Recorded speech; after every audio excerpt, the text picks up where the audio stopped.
ഷിനിയേട്ടൻ്റെ ശ്രീനിവാസന്റെ കുടുംബത്തിൽ നിന്ന് മലയാളത്തിന്റെ പ്രിയപ്പെട്ട സംവിധായകൻ ശ്രീ എം മോഹൻ.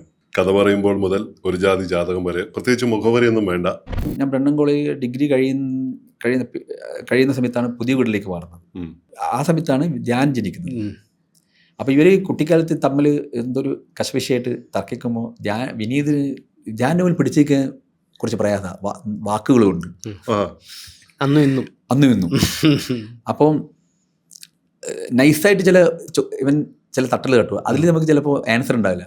അപ്പോൾ വിനീത് എന്ത് ചെയ്തു വെച്ചാൽ പെട്ടെന്ന് ഇവനെ പിടിച്ചേക്കാൻ വേണ്ടിയിട്ട് ഈ വീട് എൻ്റെ പേരിലാണെന്നാണ്. വീടിൻ്റെ പേര് വിനീത് എന്നാണല്ലോ. ഇവനാകെ തകർന്നു പോയി. ഇവൻ അതിന് ഉത്തരവില്ലാണ്ടായി.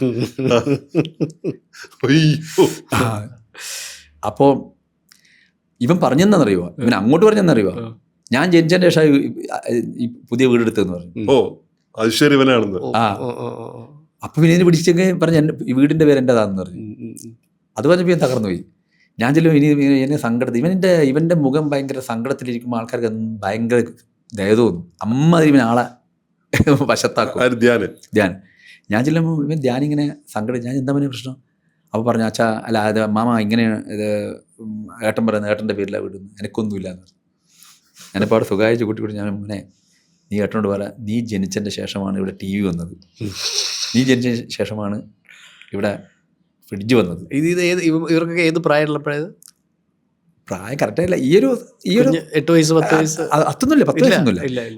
ഇനി ധ്യാനം 10 വയസ്സാകുമ്പോഴേക്കും 6ാം ക്ലാസ് ആകുമ്പോഴേക്കും ചെന്നൈയിലേക്ക് മാറി. ധ്യാന സ്കൂളിൽ നിന്ന് പോകാൻ തുടങ്ങിയിട്ടില്ല. പ്രീ KGയിൽ പോകും. ധ്യാനിനെ പറ്റിയും വിനീതിനെ പറ്റിയും എൻ്റെ അടുത്ത് ശ്രീനേട്ടൻ ഒരു കഥ പറഞ്ഞിട്ടുണ്ട്. അപ്പോൾ സ്റ്റുഡൻസുകളുടെ തുടക്കകാലത്തൊക്കെ ശ്രീനേട്ടനുമായിട്ട് വലിയ അടുപ്പമാണ്. അദ്ദേഹത്തെ സമയം കിട്ടുമ്പോൾ അദ്ദേഹത്തിൻ്റെ അടുത്ത് പോയിരിക്കും, സംസാരിക്കും, അദ്ദേഹം എൻ്റർടൈൻ ചെയ്യാറുണ്ട്. അങ്ങനെ ഓരോ കാര്യങ്ങൾ സംസാരിക്കുമ്പോൾ ധ്യാൻ പതുക്കെ പാടിത്തുടങ്ങിയ സമയം, വിനീത് പാടി തുടങ്ങി. അപ്പോൾ വിനീത് മാധ്യമങ്ങളിലൊക്കെ വന്നു തുടങ്ങി. അപ്പോൾ ഇങ്ങനെ നമുക്ക് ശ്രീനേട്ടനെ പറ്റി അറിയാനുള്ള കൗതുകമുണ്ട്. പല കാര്യങ്ങളും പറയും. ശ്രീനേട്ടന് കുറേ സമയം കൂടെ ഇരിക്കും. അപ്പോൾ ഇങ്ങനെ ചോദിച്ചപ്പോൾ ഞാൻ ചോദിച്ചു, ഈ രണ്ടുപേരും എങ്ങനെയാണ്, രണ്ടുപേരും ഒരേ സ്വഭാവമാണോ? അന്ന് ശ്രീനേട്ടൻ പറഞ്ഞ ഒരു കാര്യമുണ്ട്. അതായത് വിനീത് അല്ല ധ്യാനിൽ നിന്ന് എൻ്റയർലി ഡിഫറൻ്റ് ആണ് വിനീത്. ഒരു ചെറിയ ഉദാഹരണം പറയാമെന്ന് പറഞ്ഞിട്ട്, ഒരിക്കൽ ശ്രീനേട്ടൻ അദ്ദേഹത്തിൻ്റെ ഒരു സുഹൃത്തുമായിട്ട് വീട്ടിലേക്ക് കയറിച്ചില്ല. അപ്പോൾ ധ്യാൻ അകത്തു നിന്നൊരു ബർമുട ഇട്ട് പുറത്തേക്ക് കളിക്കാൻ വേണ്ടി പോവാണ്. അപ്പോൾ ശ്രീനേട്ടൻ നിൽക്ക് അവിടെ നിൽക്കുക എന്ന് പറഞ്ഞിട്ട് കൂട്ടുകാരൻ്റെ അടുത്ത് പറഞ്ഞു, ഇവനിട്ടിരിക്കുന്ന ഈ ബർമുട എൻ്റെ ബർമുടയാണ്. ഞാൻ പെട്ടെന്നൊരു പുതിയൊരു ആരോ സിനിമക്കാരാണ്, പരിചയമില്ലാത്ത ഒരാളാണ്. അപ്പം ഞാൻ ഒരു നിമിഷം അച്ഛനെ ഇങ്ങനെ നോക്കി, വന്ന ആളെ നോക്കിയിട്ട് പറഞ്ഞു, ഈ ബർമുട മാത്രമല്ല, ഈ വീടും ഇവിടെയുള്ള സാധനങ്ങളും ഈ ഇരിക്കാനുള്ള കസേരയും എല്ലാം അച്ഛൻ്റെയാന്ന് പറഞ്ഞിട്ട് ഓടിപ്പോയി. അതെ വിനീതാണ് ആ സമയത്ത് ഇങ്ങനെ പറഞ്ഞാൽ.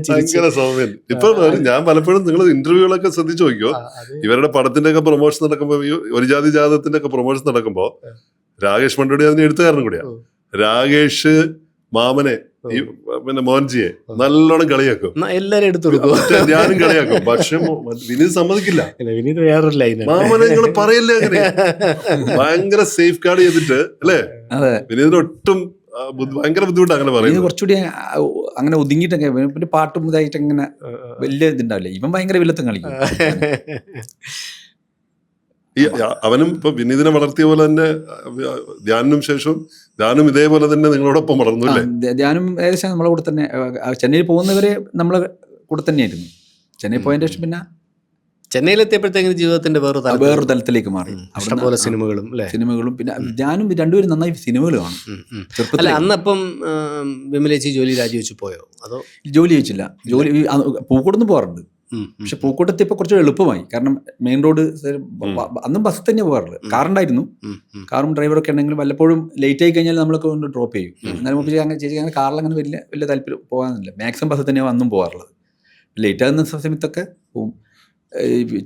ചേച്ചി ആദ്യം VRS എടുക്കുക ചെയ്തത്. അതായത് വിനീത് ഫസ്റ്റ് +1 ചെന്നൈ പഠിക്കുമ്പം അവനൊരു പനിയൊക്കെ വന്നിട്ട് കുറച്ച് ഹെൽത്തൊക്കെ കുറച്ച് പ്രശ്നമായിരുന്നു. അപ്പോൾ ഭക്ഷണമൊന്നും ശരിയാകുന്നില്ല എന്ന് പറഞ്ഞിട്ട് അവൻ അങ്ങനെ പറഞ്ഞപ്പോൾ അങ്ങനെയാണ് ചെന്നൈയിലേക്ക് മാറുന്നത്. അവിടെ എത്തിയിട്ട് ഈ വിനീതിന് ഒരു 3-4 വയസ്സിലെത്തപ്പോൾ ഇവർ വെക്കേഷന് ഇത് ചേച്ചി പോകും, കൂടെ പോകും. അപ്പോൾ എറണാകുളത്തൊക്കെയാണ് അതിൻ്റെ അസിസ്റ്റൻ്റായിട്ട് വിനീതിന് എടുത്തു പോകേണ്ട ആയയുടെ പണി എടുക്കാറ്.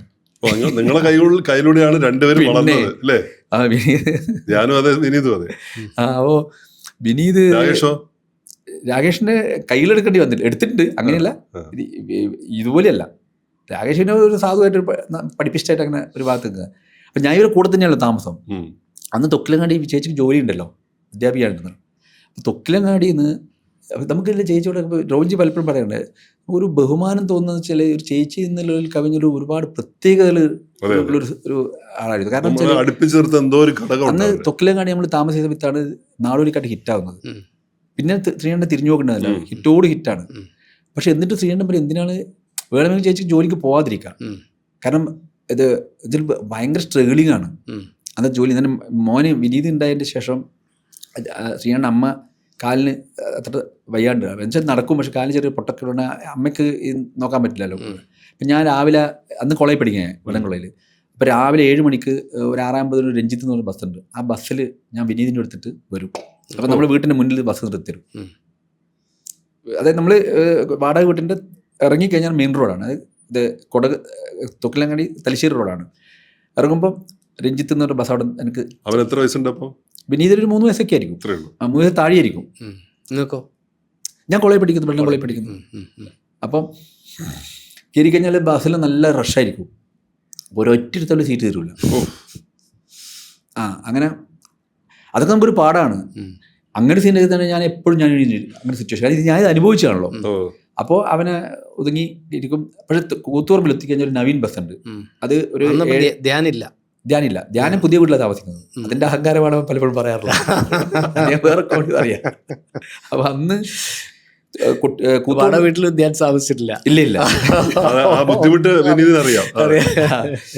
അപ്പോൾ അന്ന് കൂത്തൂർ ബസ് സ്റ്റാൻഡിൽ എത്തിക്കഴിഞ്ഞാൽ നവീൻ ബസ് ഉണ്ട്. അത് 7:10, 7:20 ചിലപ്പോൾ 5 മിനിറ്റ് നമുക്ക് വേണ്ടി വെയിറ്റ് ചെയ്യാറുണ്ടാവും, ഞാൻ എത്തിയില്ലെങ്കിൽ. പതിവാണല്ലോ. അപ്പം നവീൻ ബസ്സിൽ എത്തിക്കഴിഞ്ഞാൽ അത് ആളുണ്ടെങ്കിലും ഞാൻ കയറി കഴിഞ്ഞാൽ ഒരു സീറ്റ് എനിക്ക് വെച്ചു തരും, ഫ്രണ്ടിൽ തന്നെ. കാരണം ആ നവീൻ ബസ് കൂത്തുപറമ്പിൽ നിന്ന് പുറപ്പെട്ട് പൂക്കോട് വഴി പാനൂരേക്ക് പോകുന്ന ബസ്സാണ്. പാനൂർ വഴിക്ക് വടകര പോകുന്ന ബസ്സാണ്. പക്ഷേ പൂക്കോട് വഴിക്ക് ഭയങ്കര റഷായിരിക്കും. അപ്പം ഞാൻ ഈ നടുക്ക സീറ്റിലൊക്കെ ഇരുത്താൽ ഇവനെടുത്ത് ഇറങ്ങാൻ ഭയങ്കര ബുദ്ധിമുട്ടാണ്. അപ്പോൾ ഡോർ സീറ്റിലാണ് ഇരിക്കുക. അപ്പോൾ അത് കൃത്യമായിട്ട് എത്ര ആളുണ്ടെങ്കിൽ ആ ഡോർ സീറ്റിൽ ആരെങ്കിലും ഉണ്ടെങ്കിൽ, കാരണം അവിടെ ആ പാട്ടത്തേക്ക് പോകുന്ന ബസ്സായതുകൊണ്ട് എന്നെ അറിയുന്നവരായിരിക്കും. അങ്ങനെ ഒരു സീറ്റ് എപ്പോഴും ഞാൻ അവിടെ ഉണ്ടാവും, അവന് ഇറങ്ങാനും എളുപ്പമാണ്.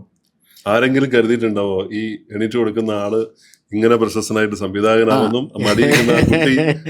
അങ്ങനെ ആളാവുന്നു?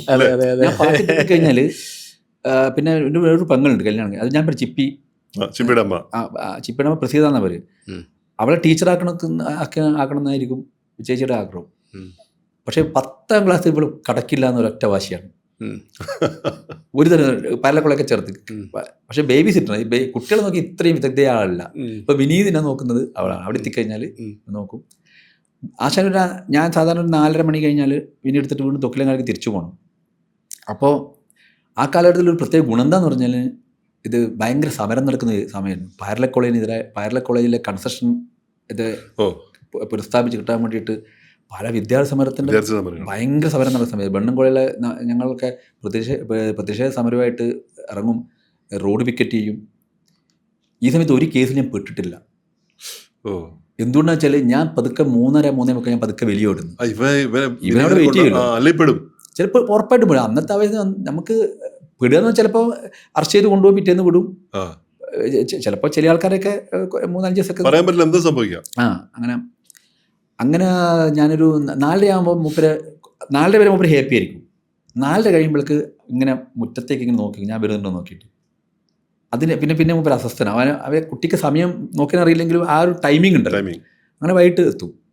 ഇങ്ങനെ അത് കഴിഞ്ഞിട്ട് പിന്നെ ആ സമയത്താണ്. അപ്പോൾ ചേച്ചിയുടെ വെച്ചാൽ ചേച്ചി രാവിലെ അവിടെ നിന്ന് ഇത് പാലത്തിങ്കര എത്തണം. അതായത് തൊക്കിലങ്ങാടിയിൽ 2.5 കിലോമീറ്റർ അത് കൂത്തുപറമ്പിൽ നിന്ന് പാലത്തിങ്കര പോകുന്ന റോഡുണ്ട്, അവിടെ എത്തണം. അവിടുന്ന് ഒരു ബസ്സുണ്ട്, ആ ബസ് മിസ്സായാലും നടന്നു പോകണം, 2.5 കിലോമീറ്റർ നടക്കണം. അങ്ങനെ പോകാറുണ്ട്. മൂപ്പര് നടക്കുന്ന പ്രശ്നമില്ല. അപ്പോൾ ശരിക്കും വെച്ചാൽ വേണമെങ്കിൽ മൂപ്പർക്ക് ലീവ് എടുക്കാം. കാരണം ശ്രീകണ്ഠൻ അപ്പോഴേക്കും നല്ല തിരക്കിലൊരു മാവടിക്കാറ്റ് ഹിറ്റ് അതങ്ങനെ ഹിറ്റായിട്ട് വന്നിട്ട് നല്ലൊരു പൊസിഷനിലെത്തിയിട്ടുണ്ട്. പക്ഷേ വിനീതിനെ സംബന്ധിച്ചിടത്തോളം പറയാണ് നീ എന്ത് ലീവ് എടുക്കാനും വിനീത് ഇതായതുകൊണ്ട്. പക്ഷേ എങ്കിൽ പോലും അങ്ങനെ മൂപ്പര് എടുക്കാറില്ല. ചേച്ചി പറഞ്ഞാൽ അങ്ങനെ നമ്മൾ ലീവ് എടുത്തു കഴിഞ്ഞാൽ കുട്ടികളുടെ സ്ഥിതി എന്താവും എന്നൊക്കെയുള്ള രീതിയിലൊക്കെ അങ്ങനെ ചിന്തിക്കുക.